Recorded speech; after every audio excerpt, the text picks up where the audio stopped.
Bienvenidos a la entrevista de France 24. La pandemia de COVID-19 tuvo y sigue teniendo graves impactos no solo en el sector de la salud, sino también en otros aspectos de nuestras sociedades. Uno de los más afectados fue el de la educación.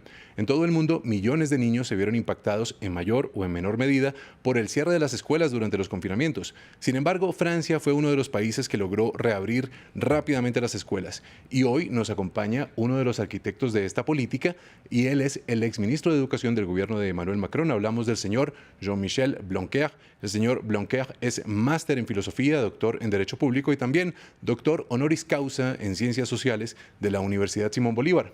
Viene para compartir con nosotros su experiencia en lo que fue el manejo de la epidemia en el sistema educativo francés, así como los aprendizajes y también las reflexiones que quedan después de esta crisis.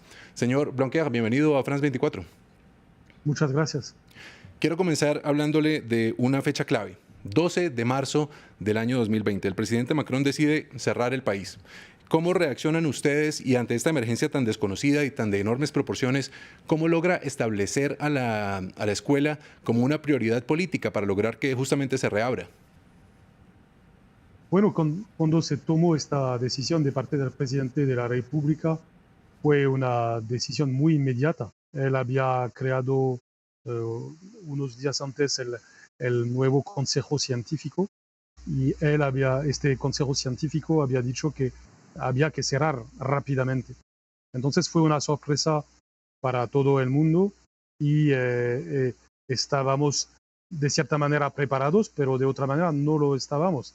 Habíamos empezado a trabajar a la escala de unas regiones que ya habíamos cerrado para tomar en cuenta la situación sanitaria, pero de un día para el otro tuvimos que cerrar todo el país y entonces tener dos prioridades que eran, en primer lugar, hacer enseñanza a distancia y en segundo lugar, estar capaces de tener cada día 30.000 niños que eran los niños de las personas que trabajaban en las instituciones de salud.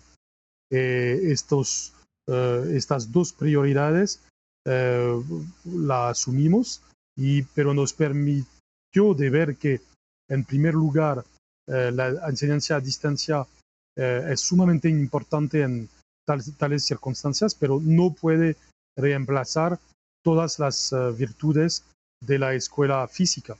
Y entonces tuve rápidamente la convicción que había que reabrir muy rápidamente. Y en segundo lugar, el hecho de hacer la escolarización de 30.000 niños de los personales de los hospitales, me muestro que no había tanto peligro a hacerlo si había un protocolo sanitario riguroso. Y por eso hemos elaborado un protocolo bastante riguroso, pero que nos permitió de reabrir el 11 de mayo de 2020. Y a partir de este momento tuvimos con el presidente de la República una convicción fuerte, que fue que la escuela era la primera prioridad de la sociedad y había que construir toda nuestra estrategia general alrededor de una escuela abierta para Sí. tener los niños como prioridad de nuestra sociedad. Usted habla hoy por hoy de una escuela abierta no solo en el sentido literal de mantener la institución asequible para los niños, sino también en un sentido, digamos, filosófico más amplio, como una herramienta para la construcción de lo que usted llama una sociedad abierta. ¿A qué se refiere? Y puede ampliarnos un poquito esta reflexión.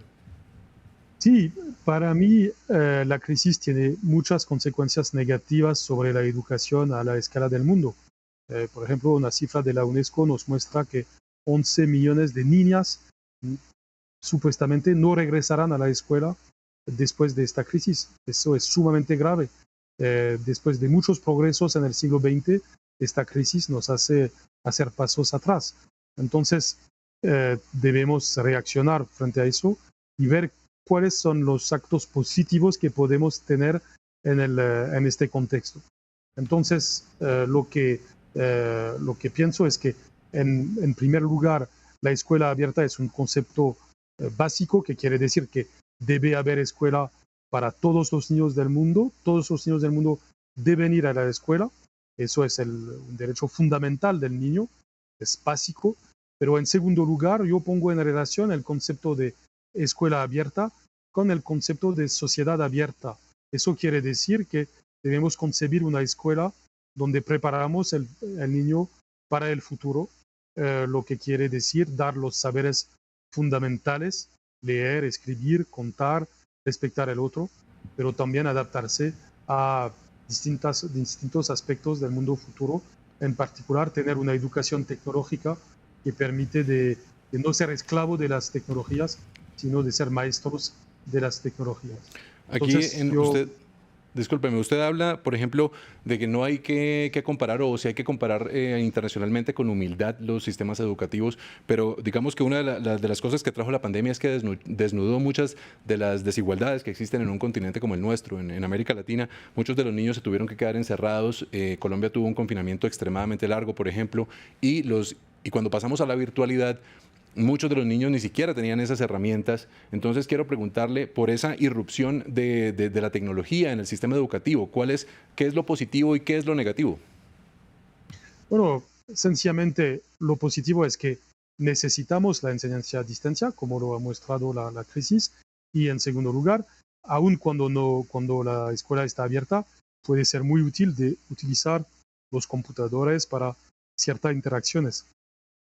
Pero al mismo tiempo, hay que decir que hemos visto que la enseñanza a distancia no es el equivalente de la enseñanza en presencia, y que especialmente para los niños de la escuela primaria y de la escuela secundaria, hay una necesidad de ir a la escuela porque hay una dimensión de conocimiento, por supuesto, pero también una dimensión psicológica, una dimensión de sociabilidad, también una dimensión de salud, porque hay muchos niños que comen bien en la escuela y no en la familia. Y entonces cuando se cierran las escuelas, por todas estas razones, se aumentan las desigualdades. Y eso nos muestra, al contrario, que la escuela, más que nunca en nuestras sociedades, es un instrumento de igualdad. Y señor Blanquer, ¿qué repercusiones cree que vamos a enfrentar? Porque, por ejemplo, el Banco Mundial aplaudió las medidas que usted tomó en Francia, o que tomó su gobierno, pero, por ejemplo, en América Latina habla de un retroceso de una década. ¿Qué repercusiones vamos a tener como consecuencia de no haber mantenido esas escuelas abiertas? Y hablando sobre todo del tema de la salud mental, que es algo que ha salido a colación pues, muchísimo en estos tiempos, ¿no? Sí, todo el mundo va a pagar el precio de tener escuelas cerradas. Entonces ahora la gran cuestión el gran desafío es de invertir para que haya una especie de nueva etapa donde haremos esfuerzos financieros para tener escuelas en todo el mundo, para pagar bien a los maestros, para hacer una buena formación para ellos. No es un asunto marginal, es el asunto de preparación de nuestras sociedades en el futuro. Entonces, el tema es a nivel mundial, por eso es un tema que se debe trabajar con instituciones como el Banco Mundial, como la BID en el caso de América Latina, por ejemplo, o otras como la UNESCO y la OECD, para que la década que viene sea una década de inversión nunca vista en la educación. Una última pregunta, señor Blanquer. ¿Cree usted que de alguna manera el sector educativo va a salir fortalecido en el largo plazo como consecuencia de esta crisis? Puede ser, depende de cada uno de nosotros. Debe ser un tema de consenso político, que el tema de la inversión en la educación. Listo. Señor Blanquer, muchísimas gracias por su presencia aquí en France 24. Muchas gracias a ustedes. Eran las reflexiones del exministro de Educación Nacional, Juventud y Deportes de Francia, el señor Jean-Michel Blanquer, sobre la escuela como un eje central para la civilización y también como una herramienta para la construcción de libertad y democracia, siempre y cuando las mantengamos abiertas. Siga con más información en France 24 y France24.com.